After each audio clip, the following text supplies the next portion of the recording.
at McGrath, Alaska. After much travail and postponements and delays, we finally arrived at the thriving metropolis of McGrath, and we're waiting for our pilot to take us out to the bush. As you can see, the only mode of transportation around here, other than a few trucks and vehicles, are airplanes.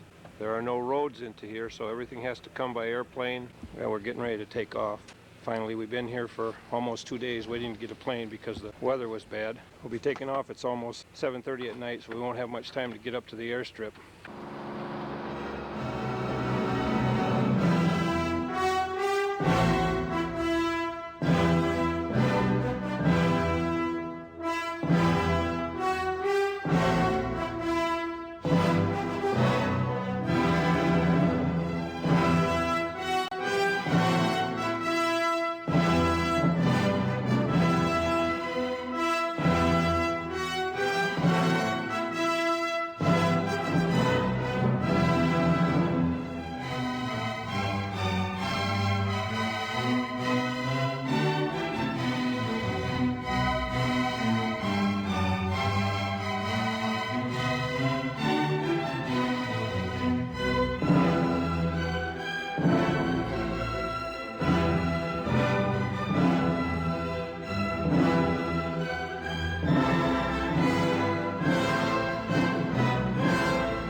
At the White Mountain Mine airstrip, we met Jay Massey, just met us at the plane. We didn't think we were going to get here because if the fog would have raised about another 100 feet, we'd have never made it. Well, this is an old abandoned mine shaft here where Jay has taken up residence waiting for us. Here you can see the old relics of the mine shaft. This was a mine back in the 50s, I guess. We'll be staying the night here in this old camp and heading out a 9-mile trip down the river here. Way down below here, 9 miles is where the raft will be, down in this river valley. Well, it's Wednesday morning, and because of all the heavy rain we've had, we can't take the 9-mile trail down to the river. We got to go around the mountaintops where this film is panning right now. It's a 14-mile hike instead of 9 miles. Morning. We've got a long trip ahead of us. Hope we make it. Yeah, me too. We're looking sort of southwest here toward the Lyman Hills. We're about halfway down from the mine strip down to our base camp. And I head down the hill here and get this little lake. Well, as we decided to stop for lunch, get a little something to eat here, we set up a tarp. It's been drizzling a little bit, so we come down by the lake here, and we happened to look across the lake, and you saw 3 caribou working up on top of the hill there. You can see a couple there in the picture. Well, after 14 miles of walking and blisters on my feet, totally exhausted, we arrived here at the base camp. As you can see, there's a tent over here and a cache to keep the bears out. They even put stove pipes to keep the animals from being able to crawl up there and get them. We'll walk up to base camp. Actually, it's the following morning now. It was too dark and too wet coming in last night to get a video. Jay's over here busy at the camp setting up our rafts, blowing them up, putting the frames on, and we'll go see Jay as he puts these together. Over here we see our raft with the rolling frame on it. Jay's busy setting things up over here. Here's your tool.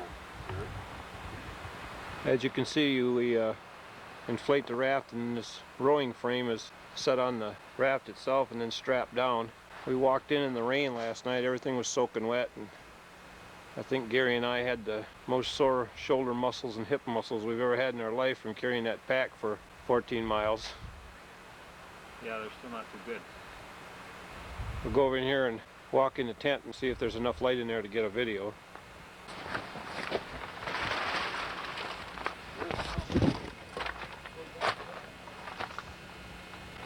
Yeah, it's pretty dark in here. It's just basically got a little stove here for cooking, and Jay's been doing most of the cooking for us, and we never want for food, that's for sure. And we've got a couple bunks. Gary's sleeping over here, and I'm sleeping over there. You can see our packs and all our stuff. We've been hanging clothes here trying to get them dry because last night we were just soaked to the gills. The water level in the river is so high that Jay says he's hardly ever seen it this high in the river. It's just a raging torrent. So we'll have to wait here a day or two until we get brave enough to maybe go out. Well, it's the morning of the 14th, and this would be Friday, and we still have yet to go out on the river because we found out that the guy at the store in Anchorage made a big mistake, and he gave us a fishing license instead of a hunting license. Plus he forgot to give us a thing called a game harvest ticket. So as much as I hate to say it, Gary had to walk all the way back for 14 miles to the airstrip because there's another guy coming in today, the next hunter, and we're hoping to catch the airplane there so Gary can fly back to McGrath and get the right licenses and the right tickets, and then have to walk the 14 miles back. He went with Jay Massey because Jay's going to pick up the other guy anyway, and we're just hoping that Gary can make it into town and back. He'll probably have to spend the night either in McGrath or up there at the airstrip in that small tent, and then he'll most likely have to walk back by himself. But it's been a real kink in our plans here. So while the guys are gone, I'm trying to split some firewood. We're just about out of firewood there in the tent. And I'll probably do a little cleaning up. I don't even know if I'll expect them back tonight or maybe not till tomorrow. It all depends on whether or not the planes can fly. Just because the weather is fair here, it doesn't necessarily mean that they're going to be able to fly out of McGrath. It's been raining here almost all night, which just doesn't give us much hope for the rivers going down. We were kind of hoping to get out of here today, except for this thing we found out about our hunting licenses. So we'll just have to wait and see what happens, I guess. At most, our trip is going to be cut short. We're going to have a short trip down the river as far as time is concerned. Some of this old wood's been sitting around here for quite a while. It doesn't want to split. Finger, bird. That's my finger.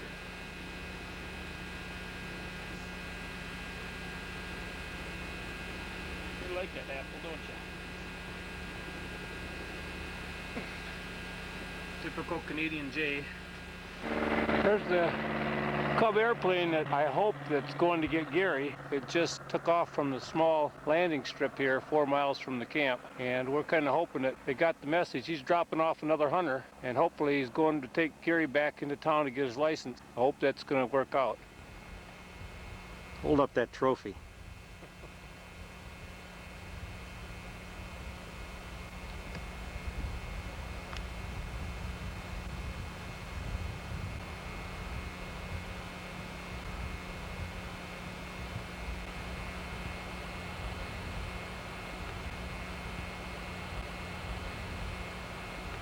There's our base camp.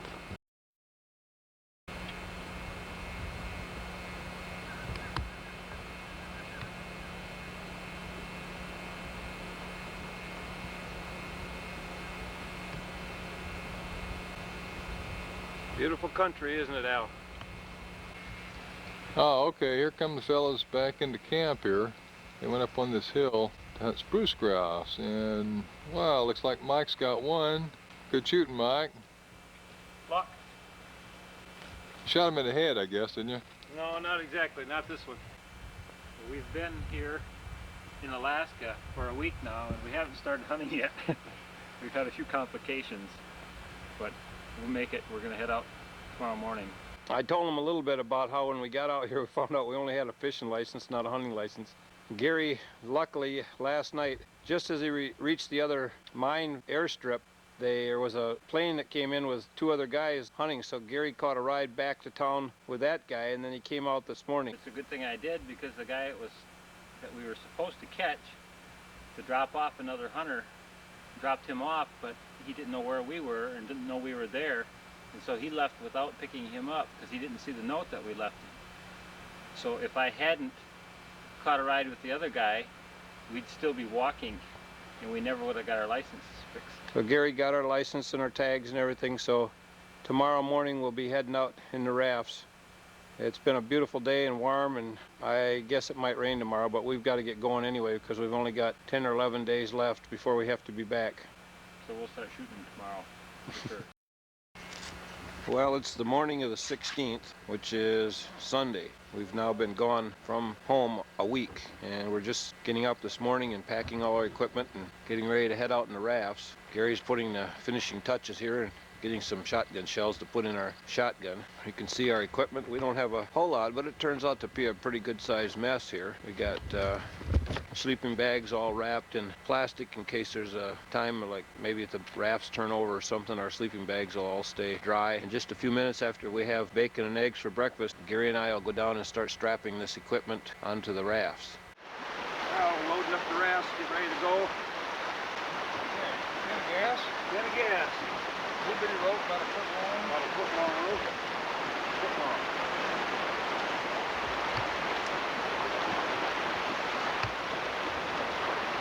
That'll be the official lighter burner here. Not big. A little long, a little long. Well, this is probably my raft, I guess. And Gary's is still over there, yet to be loaded. You can see the river will be taken off on. Well, you could like strap it across over there on top.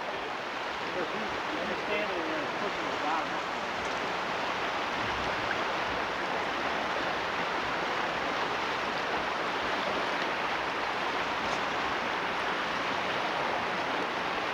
Oh, how much more gear we got here? Tarps. I don't know what. Oh, wait a minute. Yeah, that's good on you. There'll be a couple of bumps. Yeah, that really doesn't. This is, I don't think I've ever introduced you before. This is Al Taylor. He's from Sparta, Michigan. And he'll be going with Jay on a guided hunt. As soon as we leave, they'll be hunting around here for a few days. And then they'll be following us down the river and maybe anywhere from 2 to 5 days. Hey Jay, why don't you turn around and show me your shirt? Let me zoom in on that shirt there. Got this from Jim Riggs. He's down in Wallowa, Oregon. He teaches Aboriginal life skills. Goes out in the desert and eats rattlesnakes and mice. Yep. Sounds like fun. And you mean people actually pay for that too, huh? Oh, yeah. All three of them. I guess they do. I haven't paid for it yet. Well, it looks like Gary's raft is just about loaded. We'll be on our way pretty soon. This is dropped antlers that somebody picked up from up the hill here, and they cut the penises off for us, bases, or buckles or something. The main palm's got its boosters like this, probably 60 inch, who knows, 60 to 65 inch moose. But 4 brow points. So anytime you got 4 brow tines on a bull, you know he's really a good bull. If he's got 3 brow tines, he's always over 50 inches. That's a pretty good bull. Right. Anyway, so there it is. Aboriginal life. Like Aboriginal life skills. Well, we're about ready to tear out here. Okay, we're off. That's all right. Hey Gary, run around here a little bit. Good luck, Gary. Once again, Gary, turn Okay, around. I'll be right behind you. Your backstroke, slow yourself down. Hard to take a picture. I just went through a pretty rough stretch there. I couldn't get the camera out without running into a log myself. It looks like the river's starting to mellow out a little bit here. Uh-oh, I see some bad corner up here. Well, I'm afraid I'm going to have to put the camera down. I almost didn't make it to that turn just a minute ago. Encountered our first obstacle. We got a log that goes all the way across the river. There's an island here, and we took the wrong branch. The other branch is probably clear. So we got to lift our raft up and drag it over top of this log.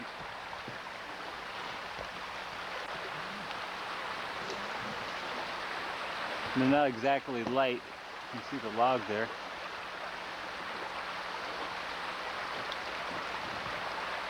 This is our first obstacle we've encountered where we had to get out of the raft. Hey, no problem. Okay.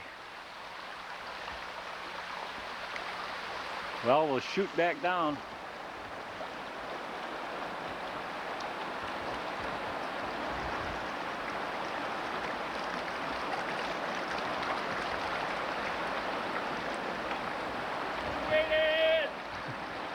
That's a little rougher than it looks in this camera, I'll tell you that. You got that right. I'll let you go ahead for a while. I'll let you crash and burn first. This is a piece of cake now. I don't know, look, Can't looking up either. look around the corner. Down. Look around.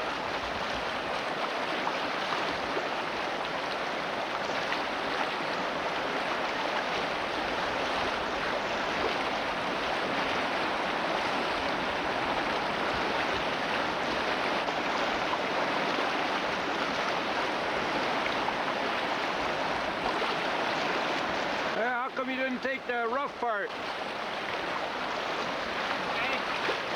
How come you didn't take the rough part? Problem area here. We got a snag that we had to go under, and I was the first in line, so I made it under just barely. It caught me right about the neck, so I had to do some fancy squirming to get underneath it. And I stopped Gary here before he got caught in the current, see if we can pass the raft underneath the log.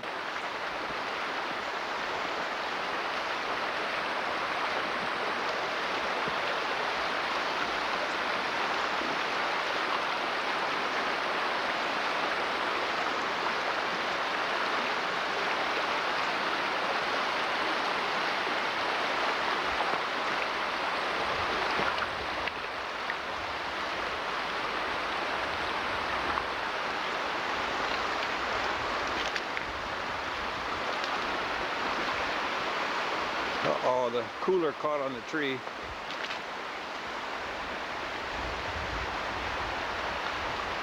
You gotta get it. gonna have to get in it. The cooler's picked up too high. If you push it out farther, it'll go under. Yeah, but I can't wade in any deeper. Just give the raft a shove. I won't be able to hang on to it if it goes.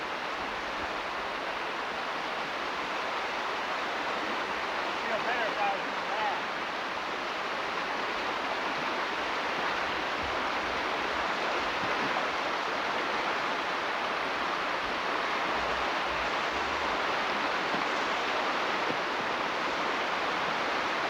I guess he needs the weight on the raft to get the cooler to go under the tree.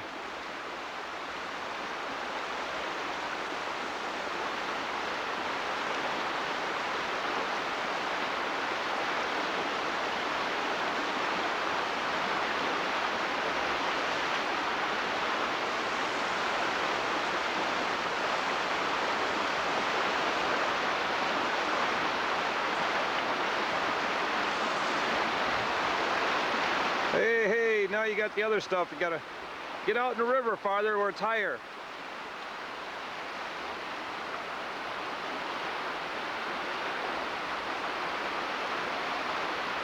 Hey, no sweat.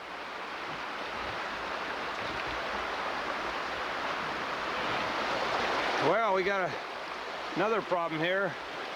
We come around the bend. Yeah, What's that? too wet. Are you gonna have to cut? The blade. You gotta cut it in chunks then. Well, we gotta cut this log or With an axe. it's gonna be pain. We can't even pull the rafts back up the current. So Gary's gonna try to cut it. He says it's too wet, we can't cut it.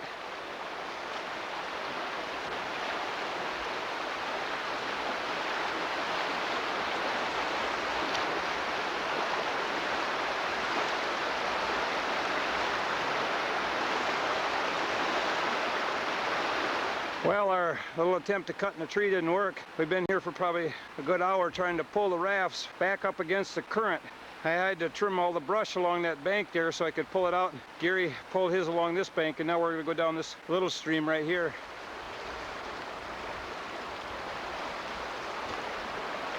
Well, it's getting to be evening the first day. Pretty soon we're going to have to start looking for a camp spot.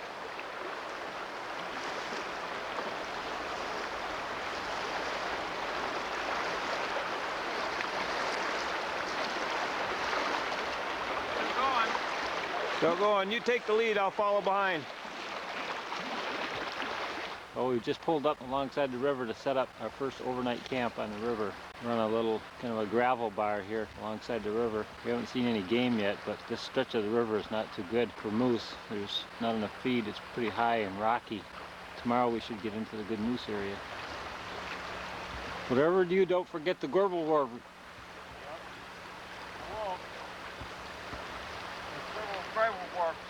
There's Megenderbrook.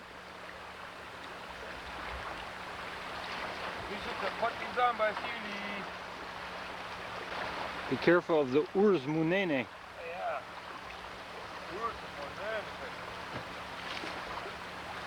Pick up your feet.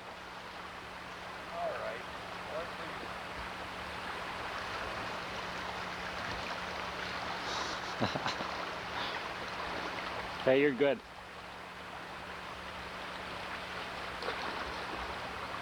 Bears just laugh at those.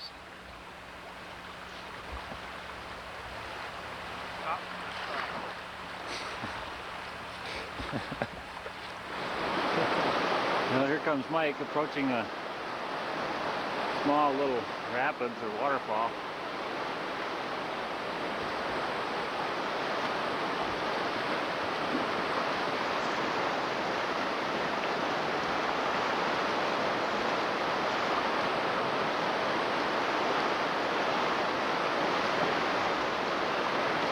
No sweat.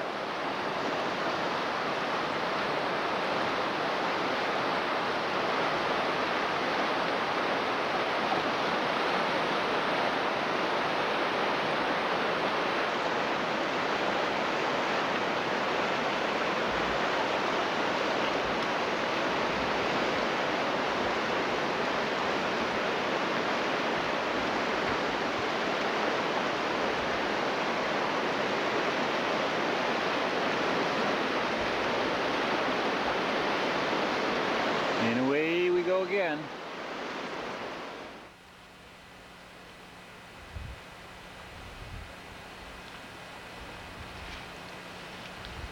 Here goes Mike stalking stealthily through the underbrush in quest of the giant moose.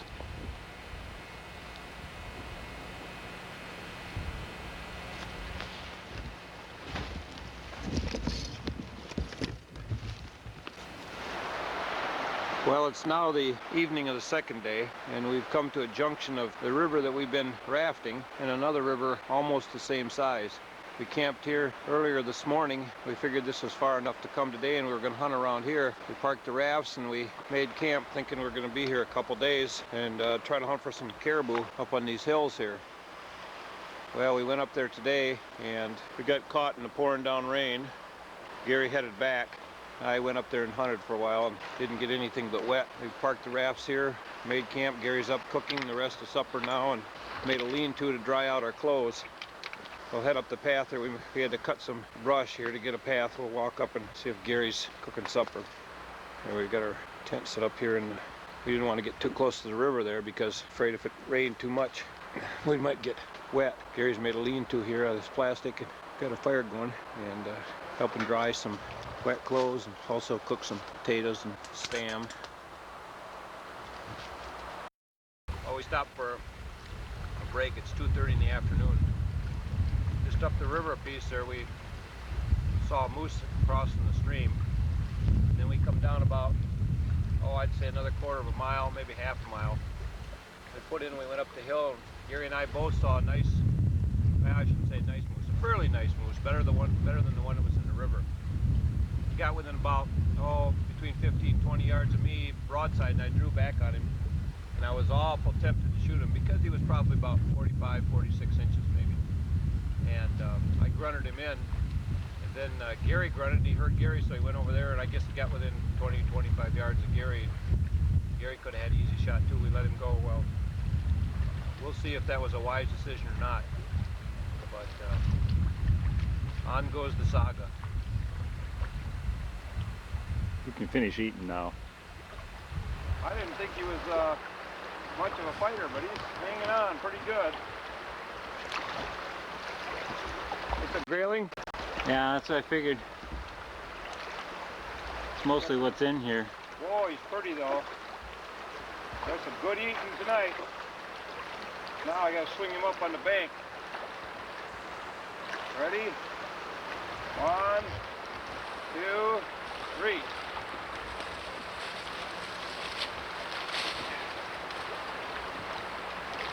Ah, how's that one? Oh, nice. Looks like a flying fish. Let's see if I can get another one. That was only my 3rd cast. Yeah. Yeah, we get a couple more of those, we'll have a good meal. And no spam tonight. I better take him up the hill before I drop him and he falls in. Good idea.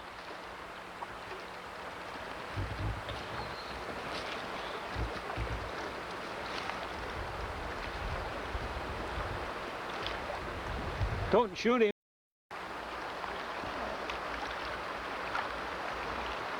Gone. Is he gone? Oh, he's gone. Oh, he got off. He's gone. You got him? Yeah, he's coming in. Okay. Don't horse him, don't horse him. Is he fighting? Can't with this drag.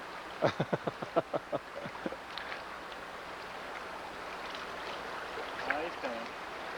Where are you going to bring him? If I can beach him right over there by you. Okay, I'm going to back up here a little bit then.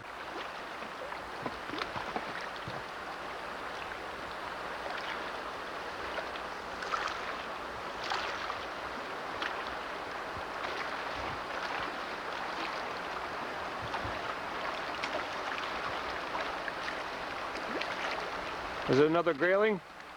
Yeah, this is a little smaller.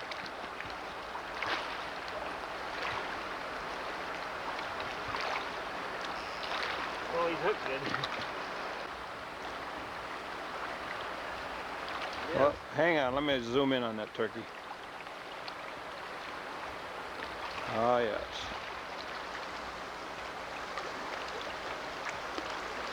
They're pretty. Alaska sunset.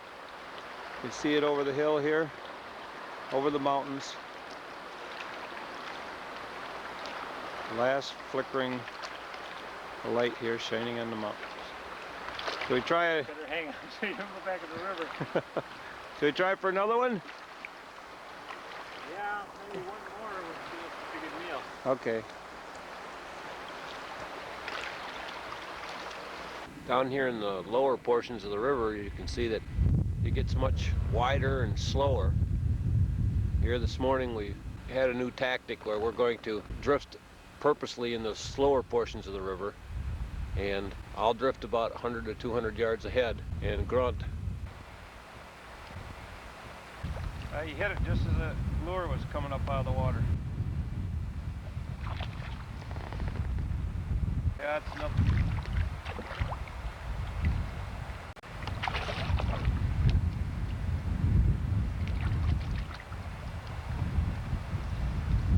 He's a good sized one. That's a little bigger than the other one. Yeah.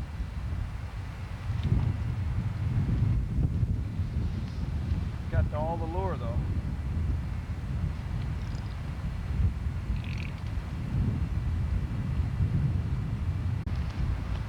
Oh, tough little turkey.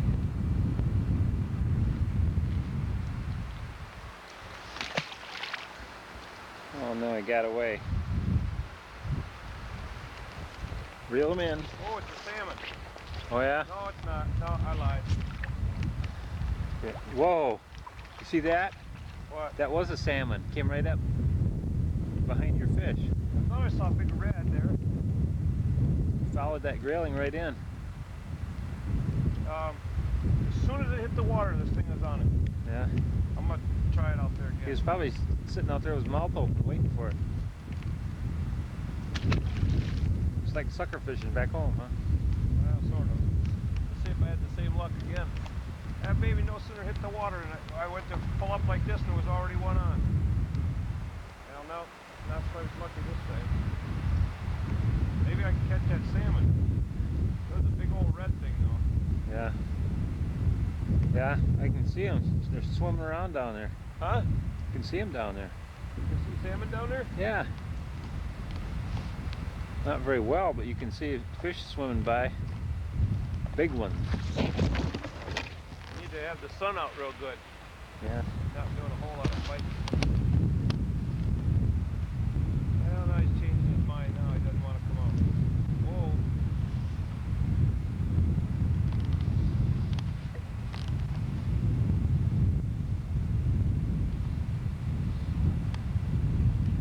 Oh, he went down under a log. Here he comes. Another grayling. Surprise, surprise, huh? About normal size, I guess. Oh, let him go. He's a little too heavy for the bowl, I guess, or for the hook. He ain't got a very strong mouth. They seem to be jerked to Unlike some people I know. Are you insinuating something? No. And some people have strong mouths and some don't. All grayling, no trout or salmon. Although we've seen the salmon there, they just don't seem to want to bite. Yeah, they're too lethargic. How lethargic. Well, we got about 4 days of actual hunting left. Then we got a couple days on the river trying to get back to, what's the name of that place? Stony River. Stony River. I don't know why it's called Stony River because it's on the Kuskokwim River. Well, the river had stones in it long before it had Every custom. river in Alaska has stones in it. They're all stony rivers. You gotta just call the Stony River State.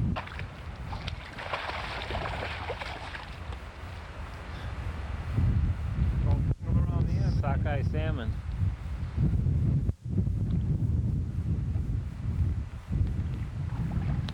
Now, Yeah, now how you can get him out of there? yeah, good question. Lip him. I don't know if I want to get him out of the beak on that thing.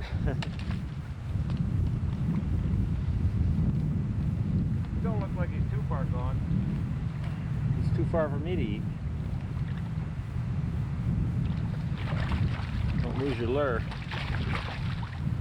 What's that? Don't lose your lure. Oh, that's okay. It's a cheap anyway.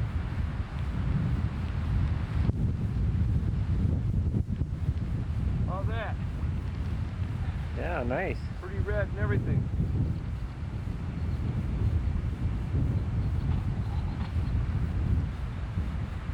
Boy, he's got some teeth on him too. Well, I don't know if this is our 6th camp or 7th or 20th or whatever, but here we are setting up camp again. This morning we got up an hour late because neither one of us heard the alarm going off, and we heard a bull moose grunting behind the camp and we tried to call him in, but he just kept right on going. The viewfinder died on the video recorder, so we're just kind of pointing it in the direction we were wanting to take. After we floated down the river probably anywhere from a half to a mile, we saw a bull moose up ahead standing alongside the river, so we got the rafts off to the side and tried to make a stalk on him, but as soon as we started grunting with our little grunter machine here, he took off and headed for the hills. Then we spotted him down river a ways and tried to stalk him again. He swam across the river. We probably got within, oh, what do you think, maybe 100 yards? 75? Yeah, about that. And we grunted with our little plastic jar with a string in it, and he took off again. So I chased him for about a quarter of a mile and tried to get out in front of him, and I got him to stop and grunt at me a couple times, just trying to call him with my mouth, but he took off for the hills after that, and we never saw him again. So we floated downstream here a little bit today, stopped at a few holes and tried some fishing. got one and Gary got zip. Anyway, we'll be setting up camp today and maybe do a little fishing, see if we can catch something right here in front of camp, and then take a trip out behind the camp, do a little calling, but really we don't look to see anything until maybe morning. It's about 1:30 in the afternoon. We've stopped here along the sandbar to fix some lunch. We hunted pretty hard all morning long, never heard a hide nor tail or anything.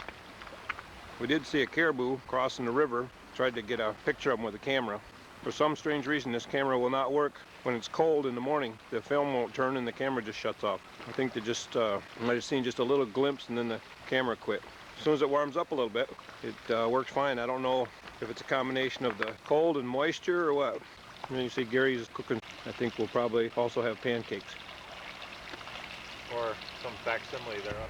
This is the afternoon of the 20th. We got soaking wet this morning. After we left camp, it was raining pretty hard. We hunted in the rain. We saw one cow moose. We hunted until we couldn't bear it anymore. We were all soaking wet, so we came and set up camp here next to the river. We built a little lean-to and a fire. We cooked lunch. Gary made a cherry cheesecake that tasted real good. We got half of it left over. Here you can see we're trying to dry some of our clothes. Maybe it'll quit raining and we can go out and do a little hunting this evening. We met 3 other guys from Ohio, plus we met the other 2 guys from Montana. This morning, all 7 of us ended up at the same spot on the same river. The other guys got a lot more time than we got, so one group has passed us, the group of 3 guys, and the group of 2 of the Montana guys are still behind us. Gary's in the tent there, blowing up his sleeping bag. Gary, stick your head out! Hey! The smoke gone? No, but the rain's still here. That's great. It's just kind of drizzling now. We might be able to still go out hunting this evening. One of the 3 guys from Ohio that we met got a real nice bull moose. 55 inch. How much? 55 inches. He said he saw a bigger one too, but he already had one. I wish we could see something. His other 2 partners I don't think have seen much of anything anyway, have they? One guy saw 3 bulls. Was that right? The one that got one? And one had 2 cows with a cow and a calf. Well, we better revamp that fire and cut some firewood before it starts raining too much. Yeah, the wind is starting to whip up too. Well, we got them half dry anyway. Well, we can go out and get them wet again. Got considerably slower here. We run into a few bad log jams. One of them we took a little alternate route this morning and ended up floating over the top of a beaver dam. Tried to get Gary's picture, but the camera wouldn't work early in the morning. You go ahead and take the lead. I'll follow you. We'll look for a camp spot. Well, we've come to the spot in the river known as the Big Log Jam. Previous to this time, one could never get past here. You had to take your rafts and portage around them, but this year, because of the high water, the log jam washed out. We've been seeing some Indians coming up in boats, and they shoot the moose from the boats. Gary's gonna take and shoot the one little spot here that's open in the log jam that's washed out. It's the only way we could find to get through. Like I said, the outfitter told us that we'd probably have to portage around this, but he wasn't aware that part of it had washed out. Looks like there's a lot of logs and sticks sticking up there. I don't understand how some of them boats with outboard motors made it up through there. They must get a big fast run at it. Oh, looks like his raft is hung up.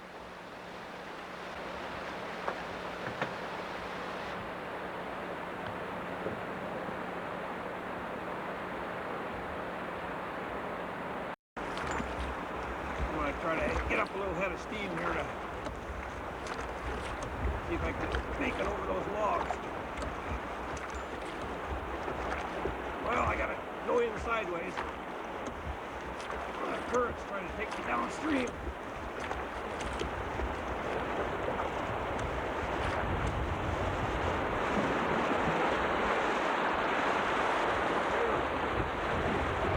No sweat.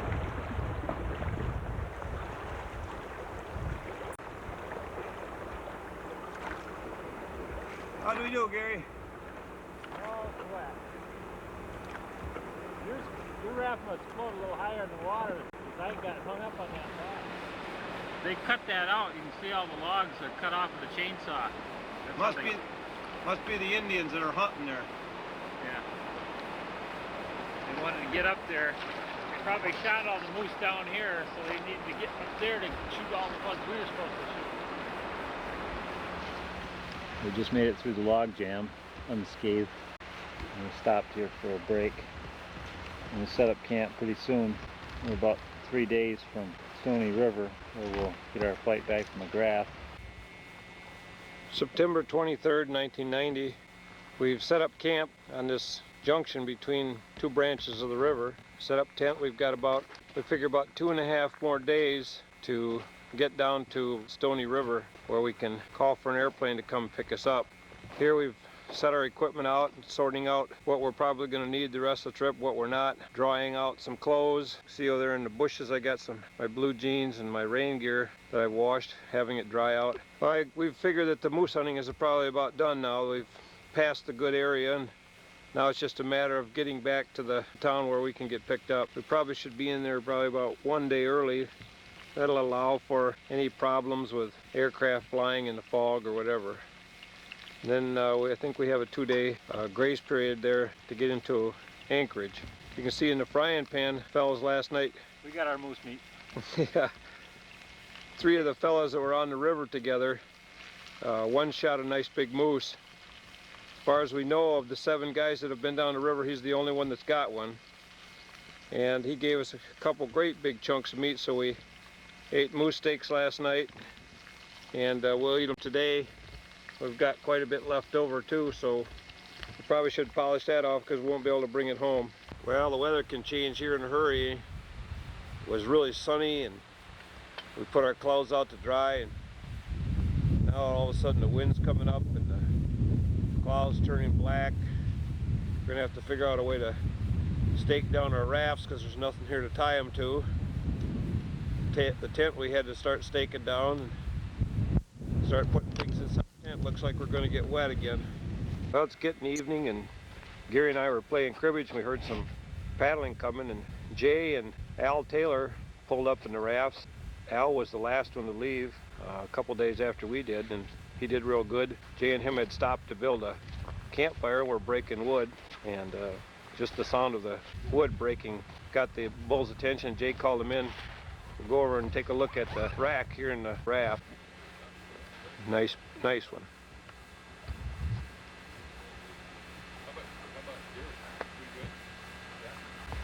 Al, he's gone down to do a little fishing, I see. Al's from Sparta, not even 35 miles away.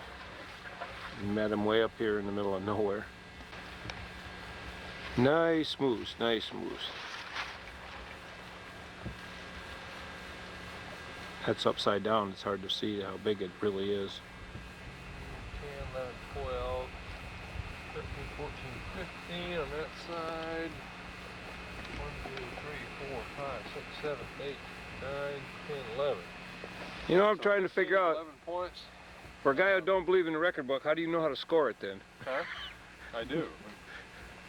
Because How long does a point have to be to score? Because he has Has clients to be who an inch. believe in the So, record. see, I don't think it has to be an inch on this axis right here, so I don't think that would score. Now, it might be an inch. It wouldn't matter, because that's 15 on here and 11 here, so you got to deduct these.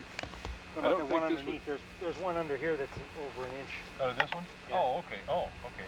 That's 12. Well, we don't want any deductions, so we'll just get a saw and cut all these right Okay, out. so add these up here. 12 and 12 plus 50, it's 54 and a half inches wide. It's almost 55 inches. Yeah. So count up 54 plus 24. 79, Keep track of that. 55, and 24 is 79.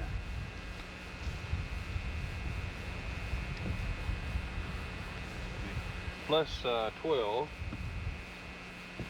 You adding that up? 91. Huh? Plus 12, okay. Let's flip over here.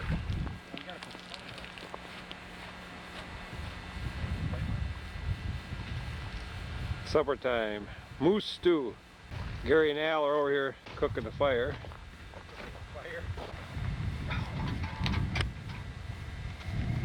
Just sliced into quarters.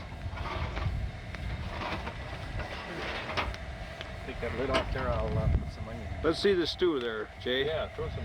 Oh, don't take a picture of this yet. This looks terrible. Come on, I gotta put the the onion. butcher's broth. Well, watch out, put some onions in there. Jerry's favorite food, onion. Well, we got it boiling. We got the stew on now. You gonna try to get closer?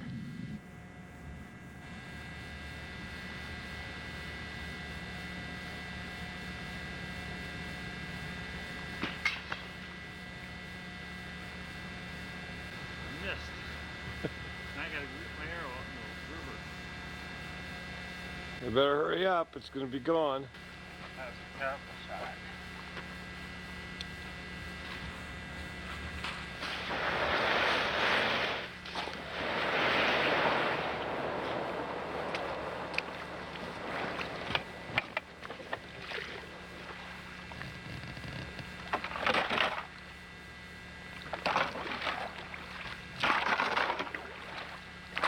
Here comes your arrow, I can see it.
Got some good eating tonight.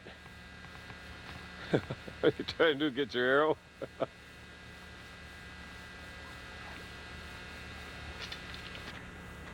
Come on, let me see the trophy now. Hold up the trophy. Doesn't look like a moose to me.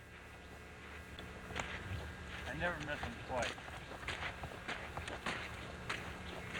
We just come rolling around the sandbar here just a second ago, and I happened to notice some fresh grizzly tracks where he walked along the sandbar here and then walked up here on the dry land. You can see the claw marks there in the sand. You don't see those too much, and he walked up here and headed into the brush. Needless to say, I'm not going to go into the brush after him. He might still be in there. They look awful fresh.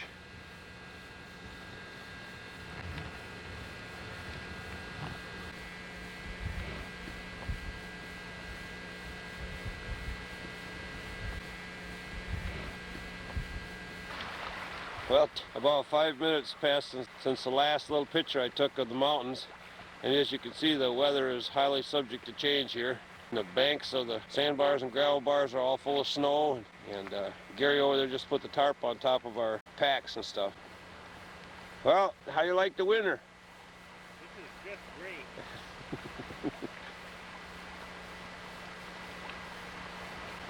You see my bow here and the camping equipment starting to get a little snow on top.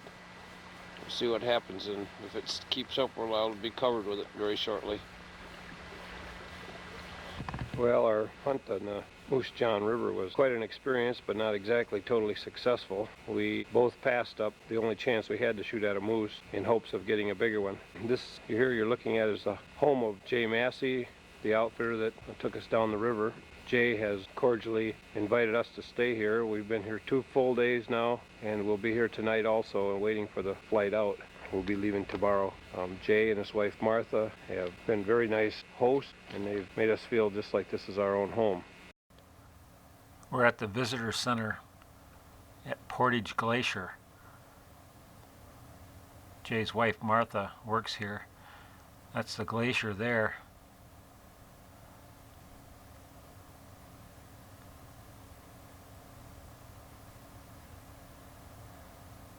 This is where the ice comes down to the mouth of the lake and breaks off.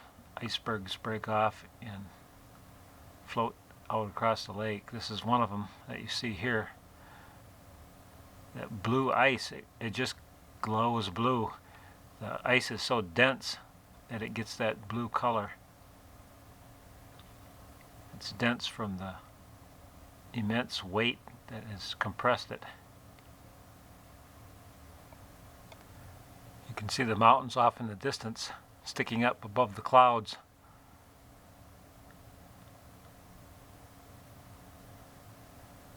We're about 13 miles from Jay's house. He lives in Girdwood, Alaska.